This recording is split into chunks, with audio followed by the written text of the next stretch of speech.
At F3, we believe in building better leaders, men who lead with purpose in their homes, workplaces, and communities. Our QSource is your guide to this journey. It's a practical tool that focuses on 4 key areas: leading yourself, leading others, building strong teams, and creating a lasting legacy. Whether you're looking to improve your personal habits, strengthen your influence, or leave a meaningful impact, the QSource provides actionable principles to help you lead right and live right. Join us in transforming leadership one step at a time.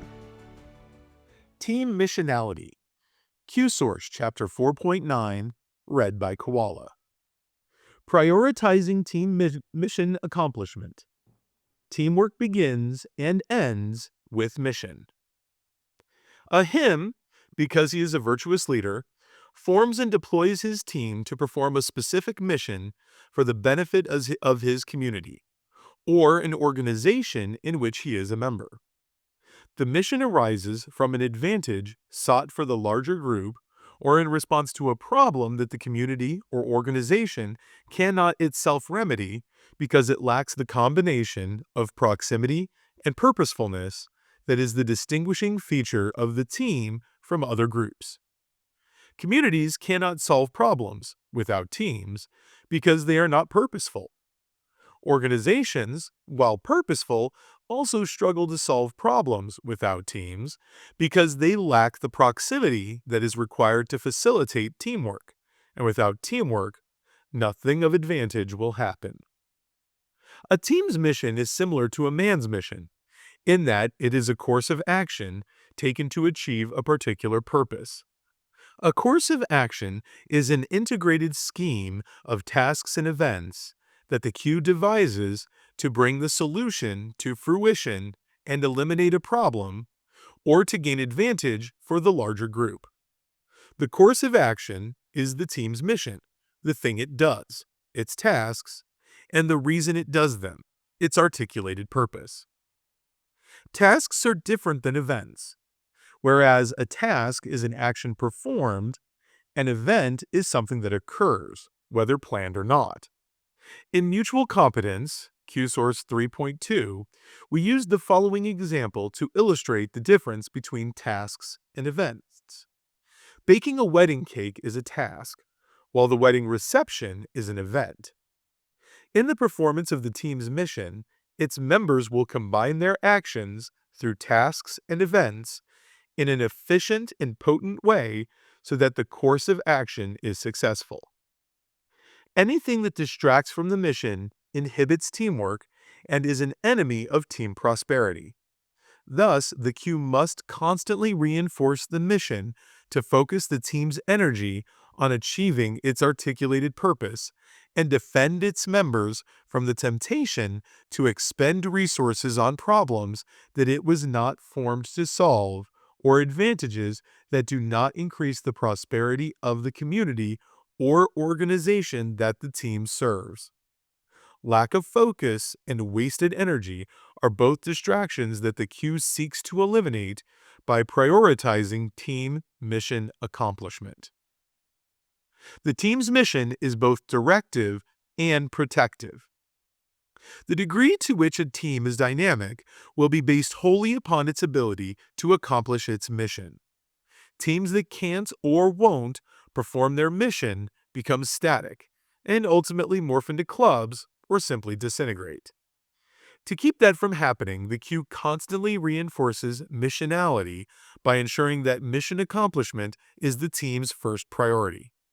This requires deliberitude, for the Q will encounter both the internal tendency of the members to coast or become distracted by shiny, non-missional objects and external demands that have nothing to do with the mission. It is easy to determine if the Q is reinforcing missionality within his team. Simply ask a member to tell you what the mission is. If he can't do that, ask him what the team does and why the team does it. If he can't answer either of those questions, the Q is not reinforcing team missionality. The first step of missionality is to determine the problem the team exists to solve, or the advantage it is seeking on behalf of the larger group. This provides the cue with the team's purpose. A team can be formed for any legitimate purpose, but it cannot exist simply to exist. In other words, if a team's purpose includes the verb to be, then you have a club, not a team. For example, F3's problem is to be solved is dormant male community leadership. F3's purpose, and the advantage it seeks, is to invigorate male community leadership. The second step of missionality is to determine the means by which the team will solve the problem or seek the advantage. This provides the cue with the team's task, the thing that will be done to realize the purpose. F3's task is to plant, serve, and grow men's small workout groups. The third step of missionality is to combine the task and the purpose into a short and concise statement of the team's mission. F3's mission is to plant, serve, and grow men's small workout groups in order to invigorate male community leadership. The fourth step of missionality is to write the mission down someplace public so that the members can read it, and to periodically ask them to recite it without reading it. The fifth step of missionality is to direct substantially all of the team's efforts and resources into the accomplishment of the mission, and resist all external pressure to do anything but that. The mission provides the team with both direction internally and protection externally. But it only works if the Q injects a spirit of missionality into the members by ensuring that mission accomplishment is always the team's first priority. With missionality, a side wind is the same as a headwind. I stepped up to the tee of a par 3 one blustery day and did what I'd seen good golfers do for years. I threw some grass in the air to gauge the wind direction. Sweeper Boy asked me why I was doing that. Well, wondering why a guy who was a much better golfer than me was asking me that, so I know how to handle the wind, I replied uncertainly. I get that, he said, but what difference does the wind on the tee box make? Just look at the flag and see if the wind on the green is at your back. Okay, but what if it's a side wind? I asked, a little confused. Same as a headwind. Hit an extra club. If there's wind, it's either at your back or not. Side wind is the same as headwind. Sweeper was right about that. In golf, the wind is either directly helping or it's hurting. No wind is neutral. A side wind is the same as a headwind. The same is true with teamwork. Every action a team member takes is either directly in furtherance of the mission or it is inhibiting the mission accomplishment. There is no such thing as a side wind when it comes to teamwork. Take the NFL as an example. The purpose of the NFL, which is an organization, is to make money. Its publicly stated purpose might be something more gooistic, but that's just public relations. As a group, it exists to make money. As much money as possible. As a football fan and a capitalist, I have absolutely no problem with that. To achieve its purpose of making money, the NFL performs a particular task, which is to pit its 32 teams against one another in weekly football games in order to entertain its stadium and television audiences, from whom it collects revenue in a variety of very inventive ways.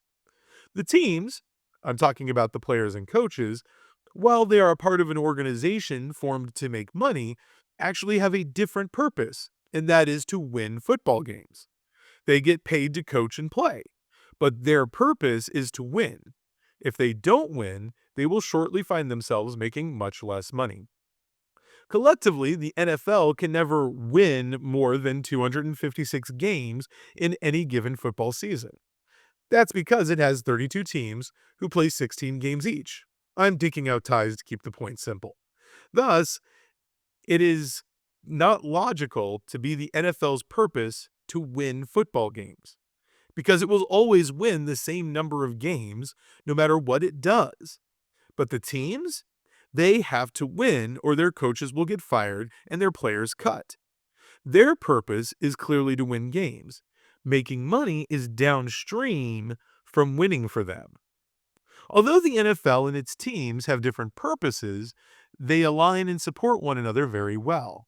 When the players practice hard and gain the advantage they need to win, the games are better played and the audience is more entertained.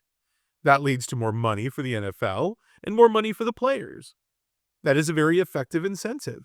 Thus, practicing hard and playing well are clearly tailwinds for both the teams and the NFL, in that they are activities that advance the prosperity of both. Conversely, if the players say and do things that are appealing to the NFL's fans, that doesn't impact the outcome of the games or make them more entertaining, although it probably has some indirect impact on making money in the sense that happier fans are stickier fans. Thus, having the players say and do appealing things are mild tailwinds for the NFL, but not for the teams. For the teams, they are side wins, the question being how strong.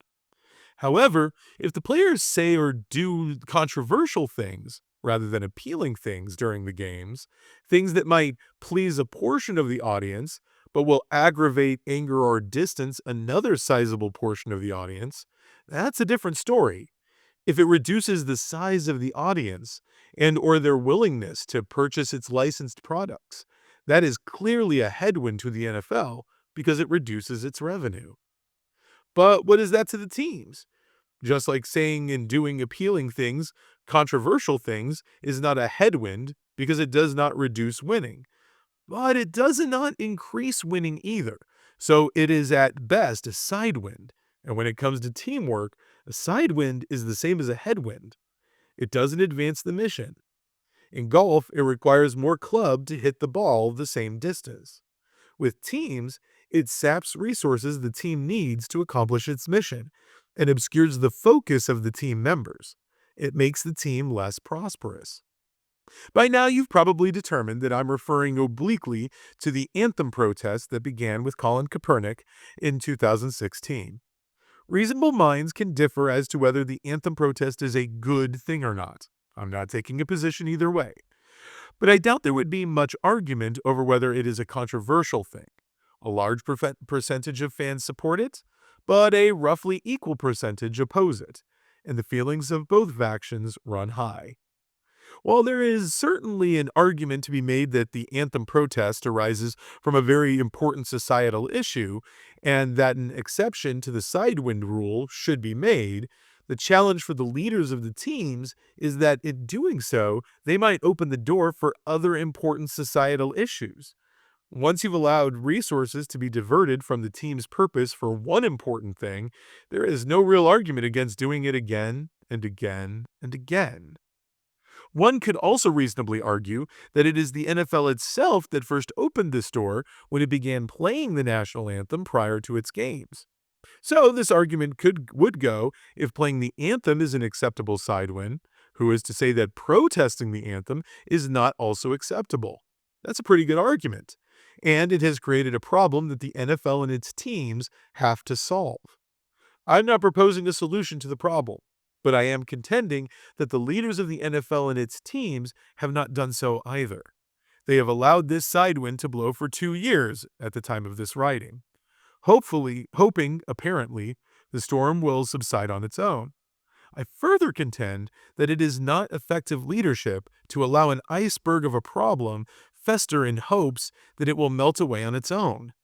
Either the NFL and its teams should embrace the anthem protest as an acceptable sidewind, in the same way they embraced the anthem itself, or take action to stop it. There is no middle path. If a leader does not prioritize team mission accomplishment, it is very unlikely that its mission will be accomplished.